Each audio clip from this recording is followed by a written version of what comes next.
Hello বন্ধুরা, welcome to my YouTube channel Sumana Das tutorial. তোমরা যারা চ্যানেলটিকে এখনও সাবস্ক্রাইব করনি অবশ্যই চ্যানেলটিকে সাবস্ক্রাইব করে পাশে থেকো। তো তোমরা যারা ক্লাস 1-এ পড়ছো অর্থাৎ প্রথম শ্রেণীতে পড়ছো, তোমাদের ফার্স্ট ইউনিট টেস্টের বাংলার একটি প্রশ্নপত্র নিয়ে আলোচনা করব। তোমাদের গত বছর থেকেই সিলেবাস চেঞ্জ হয়ে গেছে। তোমাদের আগে অন্যভাবে পরীক্ষা হতো, কিন্তু এখন বাংলা, ইংরেজি, গণিত এইভাবে আলাদা আলাদাভাবে পরীক্ষা হচ্ছে। তো তোমাদের বাংলার প্রশ্নপত্র নিয়ে আলোচনা করব।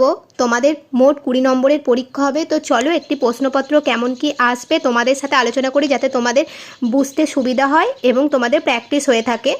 তো দেখো, একটা কবিতা থেকে তোমাদের পূরণ করতে হবে। মুনিরাম ড্যাশ কোমরেতে ড্যাশ নাক দিয়ে ড্যাশ খায় ড্যাশের ধাক্কায়। আশা করি এটা তোমরা সবাই জানো। তাহলে কি হবে? মুনিরাম মুন্সি কোমরেতে ঘুনসি নাক দিয়ে শাক খায় কনুয়ের ধাক্কায়। এটা শূন্যস্থানটা পূরণ হয়ে গেল, দেখে নাও। পরবর্তীতে আছে ছবি দেখে শব্দ লেখো। তো এখানে কিছু ছবি থাকবে, সেই ছবি অনুযায়ী তোমাদের দেখে দেখে আঁকতেও দিতে পারে, বা কোনটা কি ছবি সেটা লিখতে হবে। তো এটা কি দেখতে পাচ্ছ? পেন্সিল, এটা একটা গাছ, এটা সূর্য, এটা ঘুড়ি, এটা চাঁদ, এটা মাছ। এইভাবে পাশে পাশে তোমরা জিনিসগুলো লিখতে পারবে। যদি লিখতে বলে তাহলে লিখবে, যদি ম্যাচ করতে বলে ম্যাচ করবে, যদি কোনটা কিসের ছবি দেখে আবার তোমাদের ডট ডট করে আঁকতে বলে তো আঁকবে, যেটা যে অনুযায়ী প্রশ্নপত্রে থাকবে সেই অনুযায়ী করবে। পরবর্তীতে আছে বর্ণ সাজিয়ে শব্দ তৈরি করো। দেখো প্রথমেরটা কি হবে? দেখো আগে যদি দয়কারটা বসায় তাহলে দয়কার, কয়াকার, দন্তের ন দোকান। তারপরেরটা কি হবে? দেখো দন্তের স, কয়াকার ল সকাল। তারপরটা কি হবে? দেখো ঢয়াকার ক ঢাক, দন্তের নয়াকার না।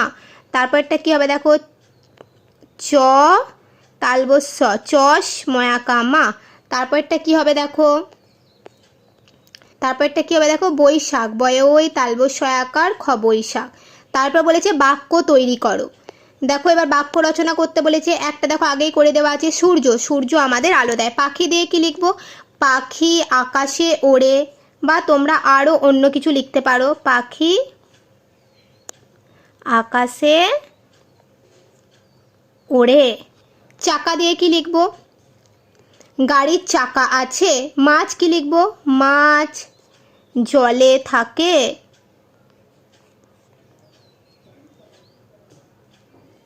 আম কি লিখবো? আমি আম খেতে ভালোবাসি। এইভাবে বাক্য রচনাগুলো লিখবে। তারপর কি আছে? দেখো একটা মিল আছে।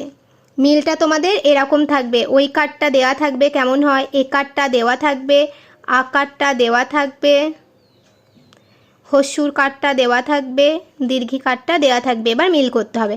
দেখো দাদা দয়াকার দয়াকার, এখানে আকার আছে, তাহলে এটা আকার যোগ যেটা সেটার সাথে মিল হবে। বৈভব, দেখো বয়ে ওই আছে, তাহলে এটা ওই কারটার সাথে মিল হবে। বীজ, দেখো বয়ে দীর্ঘী বর্গীর জ, তাহলে দীর্ঘ আছে, তাহলে দীর্ঘের সাথে মিল হবে। ছেলে ছয়কা লয়কা, দেখো একার আছে, তাহলে একারের সাথে মিল হবে। দেখো চয় হস্যুর ল চুল, দেখো হস্যুকার আছে, তাহলে হস্যুকারের সাথে মিল হবে। তারপর বলেছে এক কথায় উত্তর লেখো। এটা তোমাদের সহজ পাঠ থেকে এসেছে। দেখো চ ছ বর্গীর জ ঝ, দলে দলে বোঝা নিয়ে কোথায় চলে? কি হবে? চ ছ বর্গীর জ ঝ, দলে দলে বোঝা নিয়ে হাটে চলে। কারা এক মনে ঘরে বসে পড়া করে? উঞ্জরলব, বসে ঘরে এক মনে পড়া করে। এটা দেখবে তোমাদের সহজ পাঠ থেকে এসেছে। তাহলে এই গেল তোমাদের ফার্স্ট ইউনিট টেস্টের বাংলার একটি প্রশ্নপত্র নিয়ে ক্লাস 1-এর আলোচনা করলাম। পরবর্তীতে তোমাদের গণিত, ইংরাজি সমস্তটাই দিয়ে দেবো। সেগুলো দেখতে অবশ্যই তোমরা সুমনা দাস টিউটোরিয়াল চ্যানেলটিকে সাবস্ক্রাইব করে পাশে থেকো। আর ভিডিওগুলি তোমরা যখন দেখবে অন্যান্য বন্ধুদের সাথে অবশ্যই শেয়ার করে দিও। আজকের মতো ভিডিও এই পর্যন্তই। পরবর্তী আরও নতুন ভিডিওর আপডেট পেতে অবশ্যই তোমরা চ্যানেলে চোখ রেখো।